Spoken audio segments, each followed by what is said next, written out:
Hey, what is up guys? Welcome back to another video. My name is Smurfy, and today we are talking about the new bans in Modern.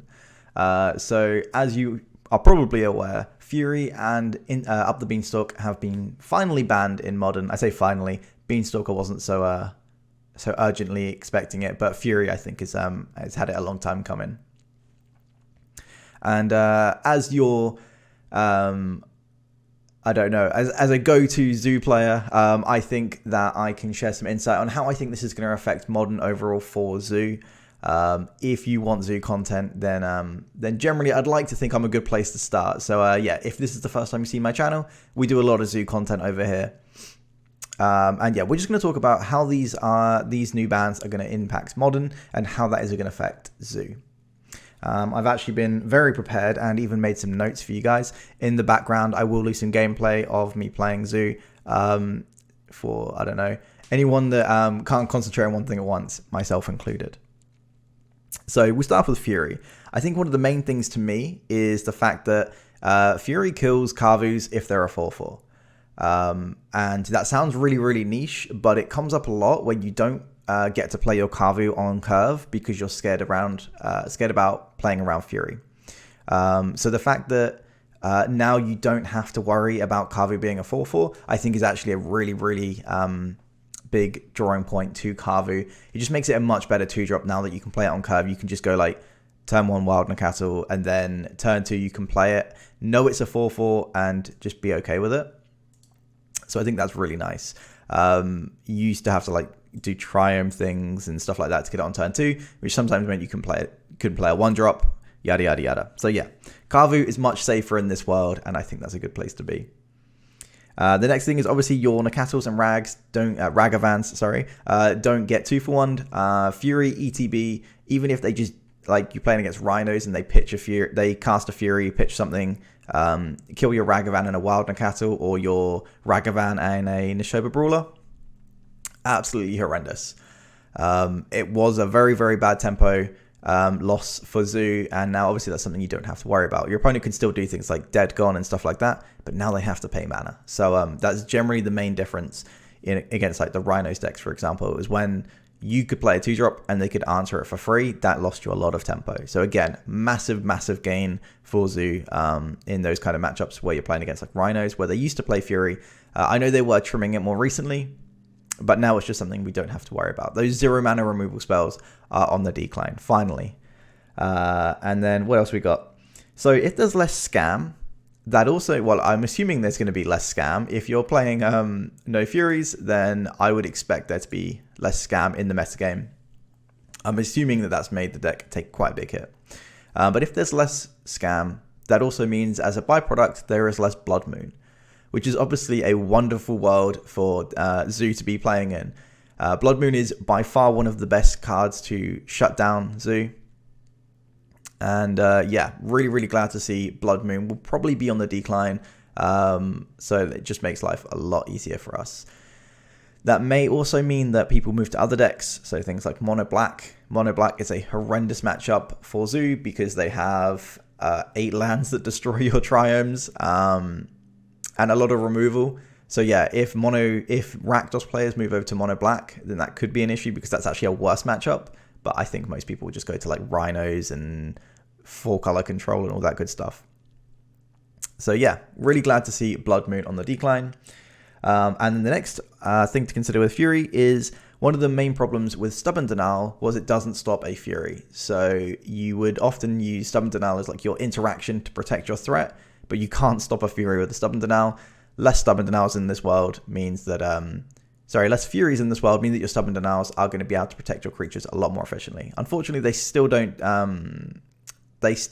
stop Solitude, but that's absolutely fine. You can't have it all your way.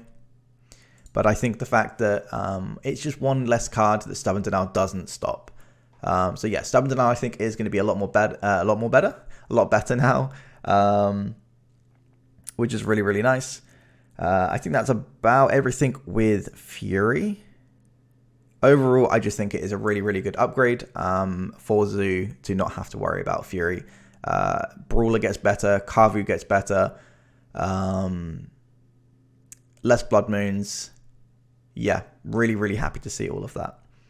And then on to Beans. So obviously the Cascade Beans deck is just completely gone.